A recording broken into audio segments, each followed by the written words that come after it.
اللہ اللہ نے اپنا تعارف کرایا ہے، حالانکہ اس سے پہلے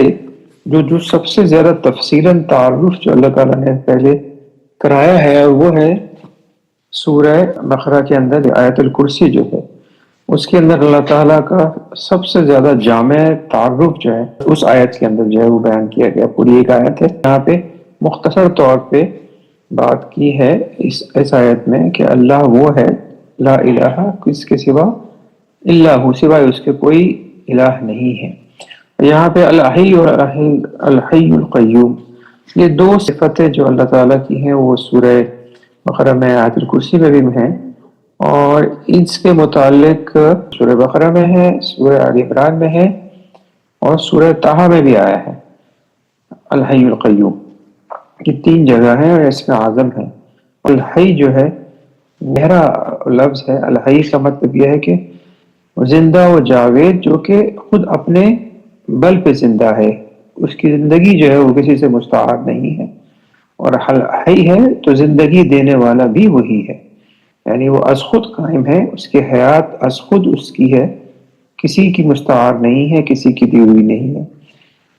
اور القیوم قائم بالذات ہے، اپنی ذات سے خود قائم ہے، کسی نے اس کو قائم نہیں کیا ہوا ہے، اور وہ قیوم ہے تو وہ ہر ایک کو قائم بھی کیا ہوا ہے، یعنی زندہ رکھا ہوا ہے اس نے ہر چیز کو، اور جو چیز بھی اس نے بنائی ہے اس کا ایک نظام جو ہے، اس کو قیوم کا مطلب قائم رکھنے کا مطلب یہ ہے کہ اگر کوئی شے اپنی اصل کیریکٹرسٹکس کو ہٹا دیا جائے کسی بھی شے سے، تو وہ شے جو ہے وہ مر جاتی ہے، ختم ہو جاتی ہے۔ لیکن قیوم کا مطلب یہ ہے کہ اس نے نہ صرف وہ شے بنائی ہے، قائم رکھی ہوئی ہے، بلکہ اس کو قائم رکھنے کے لیے، اس شے کو قائم رکھنے کے لیے جن چیزوں کی، جن لوازمات کی ضرورت ہے وہ بھی اس نے تخلیق کی ہیں اور اس کو جو بھی زندہ رکھا ہوا ہے۔ تو الحی القیوم جو ہے یہ اس میں اعظم میں ہے، وہ اس کے ساتھ دعا جو کی جائے تو پوری ہوتی ہے۔ آگے فرمایا رب نے کہ نزل علیک الکتاب بالحق، نزلہ اور انزلہ یہ دو باتیں اکثر قرآن مجید کی اور دوسری کتابوں کی صورت میں آتی ہیں، اور ہم آگے دیکھیں گے کہ کہیں انزلہ آتا ہے اور کہیں نزلہ بھی آتا ہے۔ عام طور پہ جو نزلہ جو عام طور پہ جہاں آتا ہے، جہاں پہ کوئی شے نازل کی جاتی ہے یعنی ایک دم سے نہیں بلکہ تواتر کے ساتھ، اور علیک الکتاب آپ پر ہم نے کتاب جو ہے وہ نازل کی بالحق کی، اور انزلہ آتا ہے وہ ایک دم سے کوئی شے جو ہے وہ مکمل طور پہ نازل کر دی جائے۔ یہاں فرمایا نزل علیک الکتاب بالحق، حق کے ساتھ ہم نے علیک الکتاب آپ پر کتاب نازل کی ہے، مصدقا لما جو کیا کرتی ہے کہ تصدیق کرتی ہے، لما بین یدیہ جو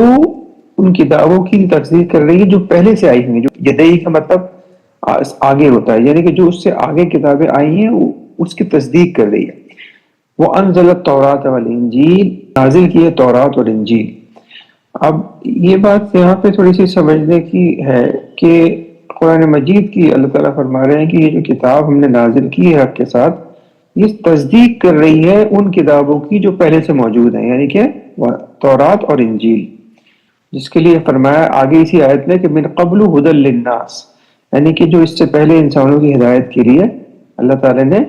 نازل کی تھی۔ تو اس کا مطلب یہ ہوا کہ یہ جو کتاب ہے جسے ہمارے پاس ہے قرآن مجید، یہ تصدیق کر رہی ہے تورات کی اور انجیل کی بھی۔ اب سوال یہ پیدا ہوتا ہے کہ تورات اور انجیل کی اگر تصدیق کر رہی ہے تو اس میں دو طرح کی تصدیق میری سمجھ میں آتی ہے۔ ایک تو یہ کہ ہاں تورات اللہ نے نازل کی اور انجیل اللہ نے نازل کی، ٹھیک ہے، ایک تو اس بات کی تصدیق ہو گئی اس کتاب کے ذریعے۔ دوسری اس بات کی تصدیق ہو گئی کہ جو کچھ تورات کے اندر نازل ہوا ہے، جو احکامات نازل ہوئے ہیں، اور جو انجیل کے اندر احکامات نازل ہوئے ہیں۔ اب انجیل میں کہا جاتا ہے کہ احکامات نہیں ہے بلکہ وہ ایک شریعت ہے جو کہ احکامات ہیں کیا کرنا ہے، اور انجیل کے اندر حکمت ہے۔ تو سوال یہ پیدا ہوتا ہے کہ کیا جو کچھ تورات میں ہے، ایک تو اس لیول پہ تصدیق ہو گئی کہ دونوں کتابوں کی تصدیق کر رہی ہے یہ کتاب،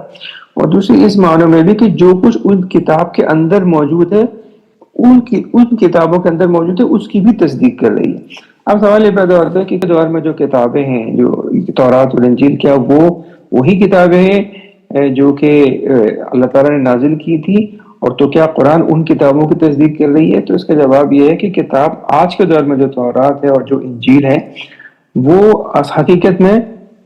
تورات جو پہلی 5 کتابیں ہیں تورات کی، اولڈ ٹیسٹمنٹ کی، اس کے اندر جو تورات ہے، کیونکہ اتنی زیادہ تعریف ہوگی تو اس کے اندر جو تورات، اصل جو تورات ہے جو اللہ نے نازل کی سے اس کی تصدیق کرتی ہے بقول پوری کتاب جو اولڈ ٹیسٹمنٹ اس کی تصدیق نہیں کرتی. اور اسی طریقے سے انجیل میں جو انجیل اللہ نے نازل کی ہے، جو اصل ہے، جو احکامات اور جو حکمت اللہ نے انجیل میں کی ہے اس کی تصدیق کرتی ہے. اب یہ دیکھیں آگے فرمایا وَأَنزَلَ الْفُرْقَانَ، اور ہم نے اب یہ فرقان نازل کیا ہے.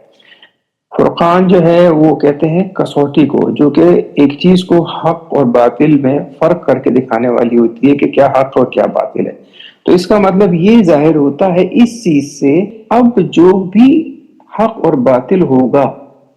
وہ اب تورات اور انجیل سے نہیں بلکہ اس قرآن کے ذریعے سے ہوگا.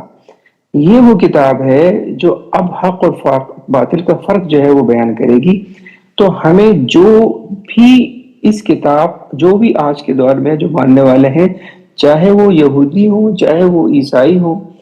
چاہے وہ مسلمان ہوں، ان سب کے لیے اب یہ ایک ہی کتاب رہے گی، کیونکہ یہی وہ کتاب ہے جو اللہ نے جس کو فرقان قرار دیا ہے. ورنہ اللہ تعالیٰ قرآن، تورات اور انجیل کو بھی فرقان کہتے، لیکن یہ